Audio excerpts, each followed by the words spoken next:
నమస్తే. సో రామ్ చరణ్ గారి పెద్ద సినిమా రిలీజ్ అవ్వబోతుంది కదా, సో ఎంతవరకు కలెక్ట్ చేసే అవకాశాలు ఉన్నాయన్న? ఈ సినిమా గేమ్ చేంజర్ నీచిపోద్ది, దాటిపోద్ది, లక్ష కోట్లు కొట్టేస్తుంది. హ్యాపీయా? నన్నేం చేయమంట భయ దానికి. నేను చెప్పేది ఒకటే భయ, తెలుగు సినిమా ఫీల్డ్ అయినా ఇండియన్ సినిమా అయినా ఏదైనా కానీ 1,00,000 కోట్లు కొట్టాలి, 10,000 కోట్లు రావాలని ఉంది నాకు లోపల. కానీ ఏం చేయమంటావు, ఆ సినిమాలు బాగలేవే, అది కాదు బాధ. మీ అంతకు మీరే చెప్పండి, మీ మనస్సాక్షికి చెప్పండి. సినిమాలు బాగా రాకుండా డబ్బులు వస్తాయా చెప్పండి? ఆడైనా వస్తాయి ఎక్కడైనా డబ్బులు? మరి అంతే. మరి సినిమాలో రామ్ చరణ్ ఎలా ఉన్నాడు, లుక్స్ అన్ని ఎలా ఉన్నాయి? ఆ పెద్ద సినిమా ఇది వర్కౌట్ అయ్యేట్టుకు అందది. ఇది ఎట్లేదన్నా కనీసం ఒక 10,000 కోట్లను టార్గెట్ అవచ్చాం, లేదా ఒక 5,000 కోట్లను అవచ్చాం, లేదా ఆఖరికి ఒక 1,000 కోట్లను అవచ్చాము. అది కూడా చెప్పకూడదు అంటే ఎన్ని చెప్పాలి ఇంకా?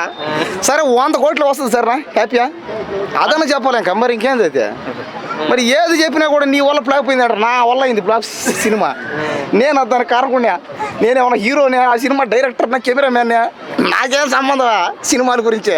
సినిమా చూసిన తర్వాత చెప్తా, లేదా ముందుగానే మాట్లాడతాం. ఏమని సినిమా బాగుందా, ఇన్ని కోట్లు రావచ్చామంటాం అంతే.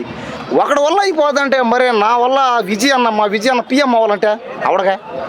మరి నా వల్ల వాడు అన్నాడు మొన్న, ఈడు సపోర్ట్ చేస్తే విజయ్ అన్న కూడా గెలవడు అన్నాడు. మరి ఇప్పుడా పడింది సంవత్సరం నుంచి నేను మాట్లాడుతూ ఉన్నా అన్న సీఎం అవ్వాలి. మరి ఇప్పుడా పడిలో పీకలేంట నీకు. కాబట్టి ఇక్కడ చెప్పేది అంటే సినిమా బాగుంటే దాన్ని ఎవడు ఆపలేడు. నువ్వు చెప్పావని విజయ్ సీఎం అయ్యాడు, పవన్ అన్న కూడా సీఎం అవుతాడా? నేను ఎప్పుడు చెప్పలేదే. అవును, ఇదే నేను ఎప్పుడు అన్నా. నేను విజయాన్న మీద నాకు అభిమానం, అతను కాన్ఫిడెన్స్ అతనిది. ఆ కళ్ళలో కానీ పనిలో కానీ కాన్ఫిడెన్స్ అనమాట. చేయగలని నమ్మకం, గుండెల నిండా ధైర్యం, సంకల్ప బలం, ఆత్మవిశ్వాసం, కృషి, పట్టుదల, శ్రమ అవన్నీ ఉన్నాయి అతనికి. అయ్యాడు.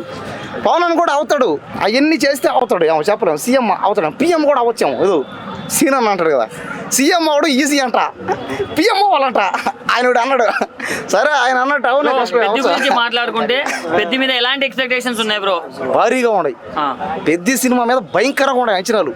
తెలుగులో, తమిళ్లో, కన్నడలో, హిందీలో, మలయాళంలో, పలు భాషల్లో ఈ సినిమా రాబోతుంది అనమాట. కాబట్టి ఈ సినిమా అన్ని భాషలు హిట్ అవ్వాలా, అన్ని థియేటర్లు ఆడాలా, పక్క దేశాల్లో కూడా ఆడాలా, బాగా డబ్బులు రావాలా, 1,00,000 కోట్లే రావాలా. హ్యాపీ ఇంకా. అదో చూడదు. అంటే ఇప్పటి వరకు చూసుకుంటే బాహుబలి 2, పుష్ప 2 ఇవి ఉన్నాయి కదా, హైయెస్ట్ కలెక్షన్స్, అవి బ్రేక్ చేస్తుందా? అదే చెయ్యాలనే నా బాధ కూడా. అసలు ఈ ప్రపంచంలో ఎన్ని సినిమాలు ఉన్నాయి, అన్ని సినిమా రికార్డే బ్రేక్ చేయాలా. ప్రపంచంలో అన్ని థియేటర్లు ఈ సినిమా ఆడాలనే ఉంది నాకు.